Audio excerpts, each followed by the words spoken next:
మన ప్రభు అయిన యేసుక్రీస్తు నందున్న మీ అందరికీ శుభాశీస్సులు కలుగునుగాక. గత 2 దినాలుగా మనము సృష్టి ఆరంభము గురించి నేర్చుకొని ఉన్నాం. ఈరోజు పాఠ్యాంశం నిమిత్తము ఆదికాండ గ్రంథముల నుంచి మరికొన్ని అధ్యాయాలను మనం పరిశీలన చేద్దాం.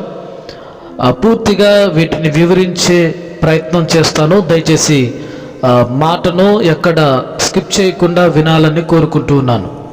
ఈరోజు పాఠ్యాంశం యొక్క పేరు సాతాను మాట విన్న 2 మనుష్యులు.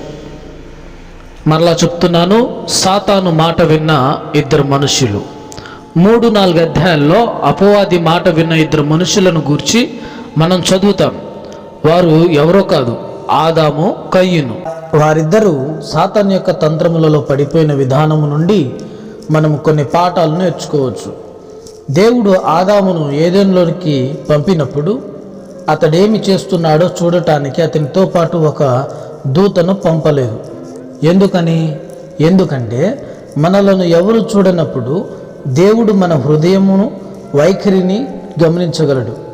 ఎవరు లేనప్పుడే ఆయన మనలను పరీక్షించును. ఆదాము హవ్వలు మాత్రమే ఉన్నప్పుడు ఎవరు చూడని సమయంలో వారు పాపము చేయవచ్చు. ఏదెను వనములో అందమైన ఫలాలు గల వేల కొలది చెట్లున్నాయి. తమకు నిత్య జీవమును ఇవ్వగలిగే జీవవృక్షము కూడా అక్కడుంది. కానీ ఆదాము హవ్వలు వాటిలో దేనిని ఎంచుకోలేదు. వారు జ్ఞానము కొరకు చూచారు. ఈరోజు నాకు ఖచ్చితంగా మనిషి చేయనట్లే వారు జీవమును తిరస్కరించి జ్ఞానమును ఎంచుకున్నారు. మీరు బైబిల్ జ్ఞానము మరియు జీవము మధ్య ఎంచుకోవలసి వస్తే దేనిని ఎంచుకుంటారు? జీవము అని మీరందరూ సరైన సమాధానం ఇస్తారని నాకు తెలుసు. కానీ మిమ్మల్ని మీరు పరీక్షించుకోండి. మీరు బైబిల్ అధ్యయనం జ్ఞానము పొందడానికి చేస్తారా, లేక దేవుని లోబడ్డానికి చేస్తారా? మీరు జ్ఞానము పొందడానికి బైబిల్ అధ్యయనం చేస్తే మీరు కూడా జ్ఞానమునిచ్చే వృక్షము యొద్దకు వెళ్తున్నారు. మంచి చెడులను జ్ఞానమును మరణమును తెస్తుంది. లేఖనములను అధ్యయనం చేయటం ద్వారా మాత్రమే కాక ఆయనతో సజీవ సంబంధాన్ని కలిగిండట ద్వారా మనము మంచి చెడులను తెలుసుకోవాలని దేవుడు కోరుకుంటున్నాడు. దేవునితో జీవన సంబంధం లేకుండా మంచి చెడుల జ్ఞానమును మనము కలిగి ఉంటే మనము తప్పిపోతాం. ఆదాము అలాగే మరణించాడు. దేవునితో సజీవ సంబంధం లేకుండా మంచి చెడ్డల జ్ఞానాన్ని పొందాడు. క్షణము పరిశుద్ధాత్ముడు మనకు ఏది మంచో ఏది చెడో చెప్పడం ద్వారా మనకు మంచి చెడుల జ్ఞానం రావాలి. మంచి చెడులు తెలుసుకునే మార్గమేమైనా మరణమునే తీస్తుంది. హవ్వ దేవుని వలె ఉండవచ్చని అపవాది ఆమెతో చెప్పాడు. 3వ అధ్యాయము 5వ వచనంలో మనం చూస్తాం. యేసు అటువంటి సందేశముతోనే వచ్చాడు, కానీ అది పూర్తిగా వేరైంది. హవ్వ జ్ఞానములోనూ అధికారములోనూ శక్తిలోనూ దేవుని వలె ఉండవచ్చని సాతాను ఆమెతో చెప్పగా, మనము దీనత్వములోనూ పవిత్రతలోనూ మరియు ప్రేమలోనూ దేవుని వలె ఉండవచ్చని యేసు మనతో చెప్పుచున్నాడు. ఈ 2 సందేశాల్లో ఎక్కువ మంది దేన్ని కోరుకుంటారు? ఎక్కువ మంది విశ్వాసులు కూడా సాతాను చెప్పిన దాన్నే కోరుకుంటారు. కానీ ఈ విధంగా మనము అపవాది యొక్క స్వరమునకు యేసు యొక్క స్వరమునకు మధ్య తేడాను తెలుసుకోవచ్చు. శోధన చాలా కపటముతో కూడినది. అపవాది మోసగాడు. అతని నకిలీలు పైకి చూస్తే అసలైనవి లాగానే ఉంటాయి. అపవాది హవ్వను శోధించినప్పుడు దేవుడు ఆమెను నిజంగా ప్రేమించటం లేదు అనే సందేహమును కలుగజేశాడు. దేవుడు ఆమెను ప్రేమిస్తే ఈ అందమైన చెట్టు నుండి తినుటకు ఆమెను అనుమతించి ఉండేవాడని అతడు సూచించాడు. ఆ విధంగా మనలను దేవుని ప్రేమను సందేహింపజేయుటకు ద్వారా సాతాను మన హృదయాలలో కూడా చొరబడి చూస్తాడు. సాతాను మిమ్మల్ని పట్టి గోధుమల వల్లే జల్లించుటకు దేవుని అనుమతి కోరేను అని యేసు పేతురుతో చెప్పాడు. లూకా సువార్త 22:31లో మనం చూస్తాం. ఏదెనులో ఆదాము హవ్వలను జల్లించుటకు సాతాను దేవుడు అనుమతించినట్లే పేతురు విషయంలో కూడా సాతాను అనుమతించను. నీవు జల్లింపబడినప్పుడు నీ నమ్మిక తప్పిపోకుండానట్లు నేను నీ కొరకు ప్రార్థిస్తున్నాను అని ప్రభు పేతురుతో చెప్పాను. లూకా సువార్త 22:32లో మనం చూస్తాం.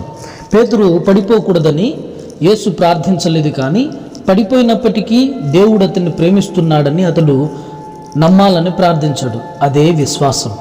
శోధన గడియలో మనము పడిపోయినప్పటికీ మనము దేవుని ప్రేమను నమ్మితే మనము జయించినట్లే. నీ ప్రార్థనకు నీవు జవాబు పొందకపోయినా, నీకు కావలసినది నీవు పొందకపోయినా, ఏగువలి నీవు గొప్ప శోధన గుండా వెళ్ళవలసి వచ్చినా, నీ పిల్లలు చనిపోయి నీ ఆస్తి పోయినా ఎన్నడూ దేవుని ప్రేమను సందేహించవద్దు. అదే నిజమైన విశ్వాసం. విశ్వాసం మూలంగా జీవించడమే అంటే ఏంటి? ఏం జరిగినప్పటికీ దేవుడు నిన్ను ప్రేమిస్తున్నాడని ఎల్లప్పుడూ నొక్కి చెప్పడం. తన తండ్రి ప్రేమపై అటువంటి నమ్మకమే తప్పిపోయిన కుమారుని తిరిగి ఇంటికి తీసుకొచ్చింది. అతడు ఎన్నో తప్పులు పాపాలు చేసి తన జీవితాన్ని పాడు చేసుకున్నప్పటికీ తన తండ్రి అతన్ని ఇంకా ప్రేమిస్తున్నాడు అతనికి తెలుసు గనుక అతడు తన తండ్రి యొద్దకు తిరిగి వెళ్ళాడు. మంచి చెడుల తెలియనిచ్చు వృక్షము ఎంతో ఆకర్షణీయంగా కనబడింది. దేవుడే దానిని అంత ఆకర్షణీయంగా చేశాడు. ఎందుకంటే అది ఆకర్షణీయంగా ఉన్నప్పుడు ఆదాము హవ్వలు దేవుని అందమైన సృష్టము కంటే ఉంటారో లేదో పరీక్షించబడగలరు. ప్రతి శోధనలో మనము నిజంగా ఎదుర్కొనేది ఇదే. మనము సృష్టికర్తను ఎంచుకుంటామా లేక ఆయన సృష్టమును ఎంచుకుంటామా? శోధన ఒక అందమైన స్త్రీ లేక బంగారము లేక సృష్టించబడిన ఇక ఏదైనా కావచ్చు. మనము మనుషుల ఘనతను ఆమోదమును వెతుకుతున్నప్పుడు దానికి ప్రయత్నం దేవుని ఆమోదం. నీకు ఏది కావాలి? సృష్టమును ఎంచుకున్నప్పుడు మనం పాపం చేస్తాం. దేవుని సృష్టి అంతటికంటే దేవునినే మనం ఎంచుకున్నప్పుడు మనము జయిస్తాం. ఇది చాలా సరళమైనది. కానీ విశ్వాసులు సహా లోకములో అనేకులు అనుదినము ఈ పరీక్ష తప్పుతారు. మనము దేవుని సృష్టిని ఆరాధించవచ్చు. అది ఒక అందమైన స్త్రీ లేక బంగారము లేక వ్యక్తి ఆమోదము కావచ్చు, లేక దేవునితో పోల్చితే ఇవన్నీ చెత్తతో సమానమని ఎంచవచ్చు. జయించువానికి యేసు యొక్క సౌందర్యము మరియు ఆయన ఆమోదము ఆయన సృష్టించిన వాటన్నిటికంటే కూడా చాలా విలువైనది. జీవితంలో నీవు తీసుకునే ప్రతి నిర్ణయంలో నీవు ఈ ఒక్క ఎంపిక చేసుకుంటే నీవు ఒక దైవజనుడిగా ఉంటావు, నీవు ఒక దైవజనురాలుగా ఉంటావు. నీవు దేవుణ్ణి ఆయన వాక్యమును వ్యక్తిగతంగా ఏ మనిషి నీకు నేర్పించలేని విధముగా తెలుసుకుంటావు. ప్రతి శోధనలో ఈ ఎంపిక చేసుకొని ప్రభువా సృష్టి అంతటికంటే నిన్నే నేను ఎంచుకుంటున్నాను అని చెప్పు. అదే రహస్యము. ఆదాము పాపం ఏంటి అని ప్రశ్నిస్తే నిషేధించబడిన చెట్టు యొక్క ఫలము తినడమేనా? కాదు, దానికంటే ఎక్కువే. 3వ అధ్యాయం 17వ వచనంలో మనం చూస్తాం, నీవు నీ భార్య మాట వింటివి అని దేవుడు అతనితో చెప్పాడు. భార్య మాట వినడం పాపమా? అవును. దేవునికి అవిధేయతకు అది నడిస్తే అది పాపమే. దేవుడు ఆదాముని ఇంటికి యజమానిగా చేశాడు, కానీ యజమానిగా అతడు తన అధికారమును వినియోగించలేదు. తన భార్య అపవాదితో మాట్లాడుతూ చూచి ఆమెను ఆపడానికి ప్రయత్నించకుండా ఆ సంభాషణ వింటూ అక్కడ నిలబడ్డాడు. అతడు కలిగించుకుని హవ్వా అతడి మాటలు వినొద్దు, అక్కడి నుండి వచ్చేయి అని చెప్పుండాల్సింది. ఈ రోజున ఆదాము వంటి అనేక మంది భర్తలు ఉన్నారు. వారు తమ గృహాలలో యజమానులు కారు. ఆదాము తన యజమాన్యము చూపించినందువలన పాపము చేశాడు. దేవుడు మంచి దేవుడు. ఆయన సర్పమును నేలను శపించెను గాని ఆదామును శపించలేదు. అక్కడ మనము దేవుని గొప్ప ప్రేమను చూస్తాం.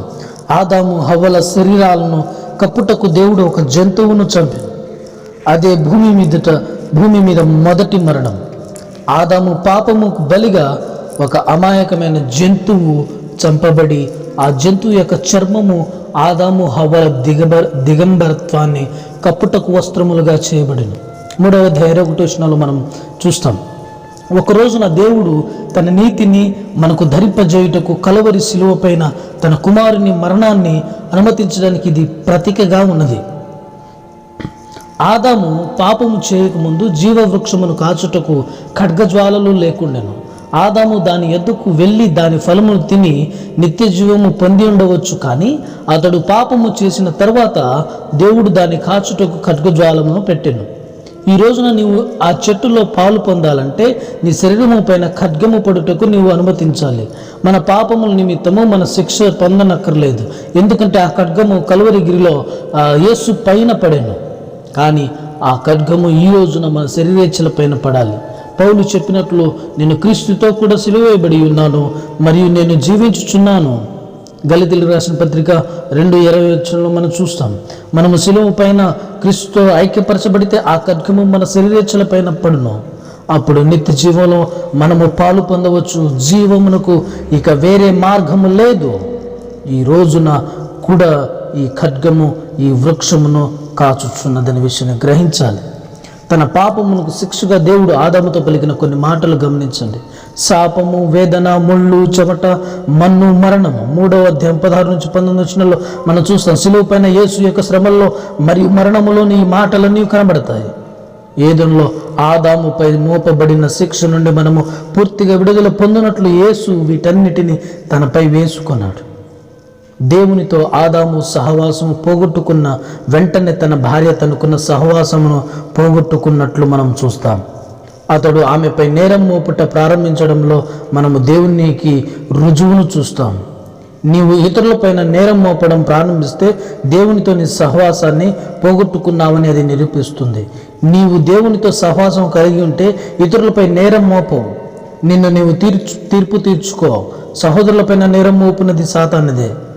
4వ అధ్యాయంలో అపవాది మాట విన్న మరొక వ్యక్తి గురించి చదువుతాం. అది కయ్యను. హవ్వ కయ్యను కని యెహోవా వలన నేను ఒక మనిషిని సంపాదించుకున్నానని నేను 4వ అధ్యాయం 1వ వచనంలో మనం చూస్తాం.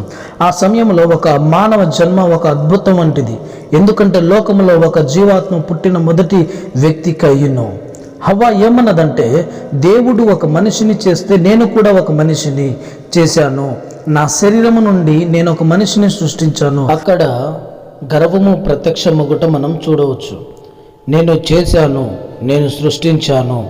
దేవుడు కొంచెం సహాయం చేశాడు, కానీ చేసింది నేనే.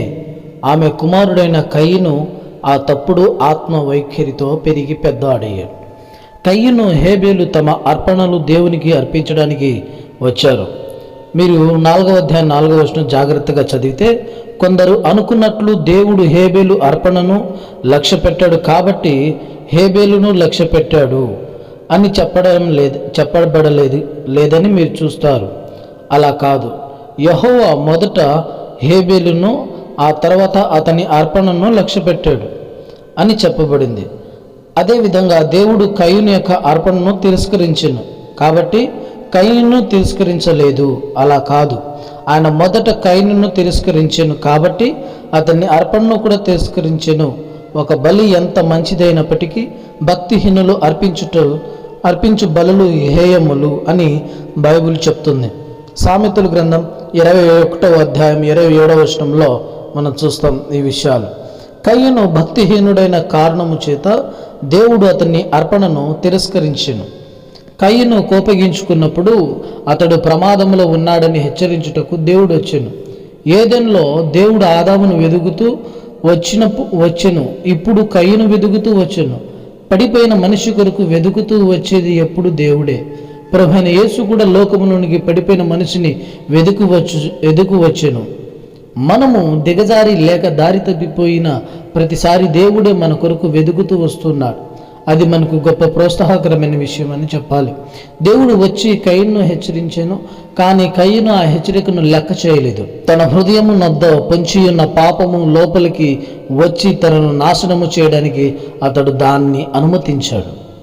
మనిషి ఏదేను నుండి పంపివేయబడిన తరువాత లేఖనాల్లో పేర్కొనబడిన మొదటి పాపము అసూయ.